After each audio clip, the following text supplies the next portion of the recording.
नरक के 3 द्वार होते हैं, वासना, क्रोध और लालच। परमात्मा को प्राप्ति के इच्छुक ब्रह्मचर्य का पालन करते हैं। एक ज्ञानवान व्यक्ति कभी भी कामुक सुख में आनंद नहीं लेता। कर्म मुझे बांधता नहीं, क्योंकि मुझे कर्म के प्रतिफल की कोई इच्छा नहीं। जिस प्रकार अग्नि स्वर्ण को परखती है, उसी प्रकार संकट वीर पुरुषों को। कर्म के बिना फल की अभिलाषा करना व्यक्ति की सबसे बड़ी मूर्खता है। यह सृष्टि कर्म क्षेत्र है, बिना कर्म किए यहाँ कुछ भी हासिल नहीं हो सकता। जो मन को नियंत्रित नहीं करते उनके लिए वह शत्रु के समान कार्य करता है। जो दान बिना सत्कार के कुपात्र को दिया जाता है वह तमस दान कहलाता है। अपने अनिवार्य कार्य करो, क्योंकि वास्तव में कार्य करना निष्क्रियता से बेहतर है। मेरा तेरा, छोटा बड़ा, अपना पराया, मन से मिटा दो, फिर सब तुम्हारा है और तुम सबके हो। मन की गतिविधियों, होश, श्वास और भावनाओं के माध्यम से भगवान की शक्ति सदा तुम्हारे साथ है। धरती पर जिस प्रकार मौसम में बदलाव आता है, उसी प्रकार जीवन में भी सुख दुख आता जाता रहता है। सफलता जिस ताले में बंद रहती है वह 2 चाबियों से खुलती है। एक कठिन परिश्रम और दूसरा दृढ़ संकल्प। मैं भूतकाल, वर्तमान और भविष्य काल के सभी जीवों को जानता हूँ, लेकिन वास्तविकता में मुझे कोई नहीं जानता है। जो दान कर्तव्य समझकर बिना किसी संकोच के किसी जरूरतमंद व्यक्ति को दिया जाए, वह सात्विक माना जाता है। जो पुरुष सुख तथा दुख में विचलित नहीं होता और इन दोनों में संभाव रहता है, वह निश्चित रूप से मुक्ति के योग्य है। कर्म वह फसल है जिसे इंसान को हर हाल में काटना ही पड़ता है, इसलिए हमेशा अच्छे बीज बोए ताकि फसल अच्छी हो। जो लोग भक्ति में श्रद्धा नहीं रखते, वे मुझे पा नहीं सकते। अतः वे इस दुनिया में जन्म मृत्यु के रास्ते पर वापस आते रहते हैं। मैं धरती की मधुर सुगंध हूँ, मैं अग्नि की ऊष्मा हूँ, सभी जीवित प्राणियों का जीवन और सन्यासियों का आत्मसंयम भी मैं ही हूँ। वह जो सभी इच्छाएं त्याग देता है और मैं और मेरा की लालसा और भावना से मुक्त हो जाता है, उसे शांति प्राप्त होती है। मेरे लिए ना कोई घृणित है ना प्रिय, किंतु जो व्यक्ति भक्ति के साथ मेरी पूजा करते हैं, वो मेरे साथ हैं और मैं भी उनके साथ हूँ।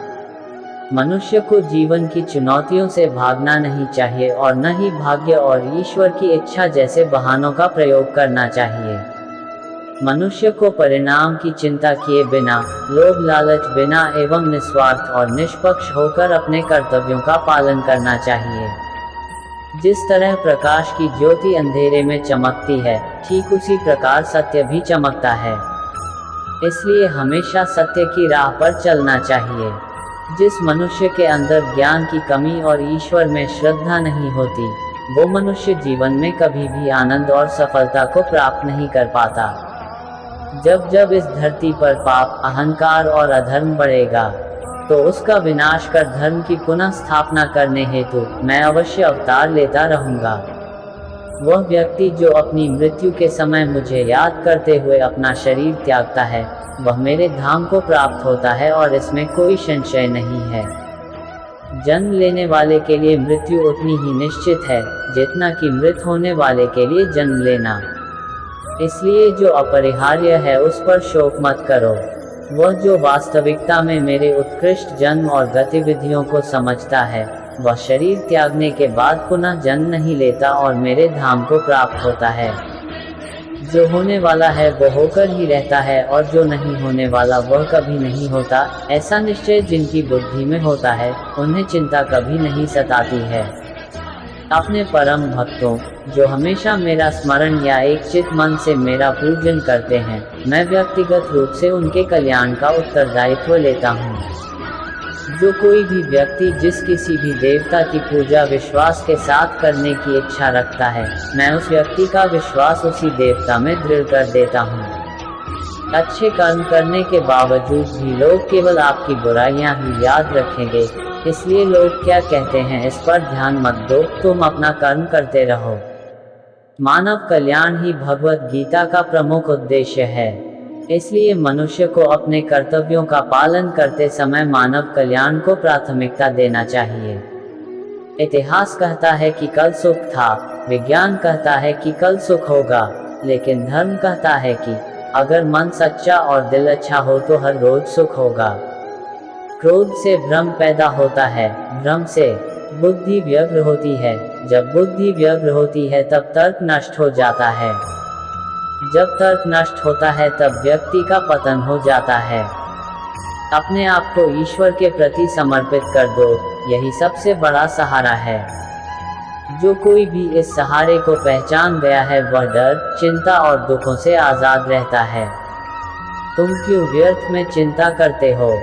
तुम क्यों भयभीत होते हो? कौन तुम्हें मार सकता है? आत्मा न कभी जन्म लेती है और न ही इसे कोई मार सकता है, यही जीवन का अंतिम सत्य है। जिसने मन को जीत लिया है उसने पहले ही परमात्मा को प्राप्त कर लिया है, क्योंकि उसने शांति प्राप्त कर ली है। ऐसे मनुष्य के लिए सुख दुख, सर्दी गर्मी और मान अपमान एक से है। श्रेष्ठ पुरुष को सदैव अपने पद और गरिमा के अनुरूप कार्य करने चाहिए, क्योंकि श्रेष्ठ पुरुष जैसा व्यवहार करेंगे तो इन्हीं आदर्शों के अनुरूप सामान्य पुरुष भी वैसा ही व्यवहार करेंगे। जिसने मन को जीत लिया है उसने पहले ही परमात्मा को प्राप्त कर लिया है, क्योंकि उसने शांति प्राप्त कर ली है।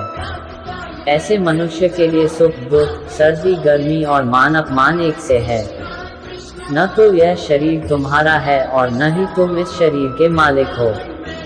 यह शरीर 5 तत्वों से बना है, आग, जल, वायु, पृथ्वी और आकाश। एक दिन यह शरीर इन्हीं 5 तत्वों में विलीन हो जाएगा। मनुष्य का मन इंद्रियों के चक्रव्यूह के कारण भ्रमित रहता है, जो वासना, लालच, आलस्य जैसी बुरी आदतों से ग्रसित हो जाता है। इसलिए मनुष्य का अपने मन एवं आत्मा पर पूर्ण नियंत्रण होना चाहिए। मनुष्य को अपने धर्म के अनुसार कर्म करना चाहिए। जैसे विद्यार्थी का धर्म विद्या प्राप्त करना, सैनिक का धर्म देश की रक्षा करना आदि। जिस मानव का जो कर्तव्य है उसे वह कर्तव्य पूर्ण करना चाहिए। मैं सभी प्राणियों को एक समान रूप से देखता हूँ, मेरे लिए ना कोई कम प्रिय है ना ही ज्यादा।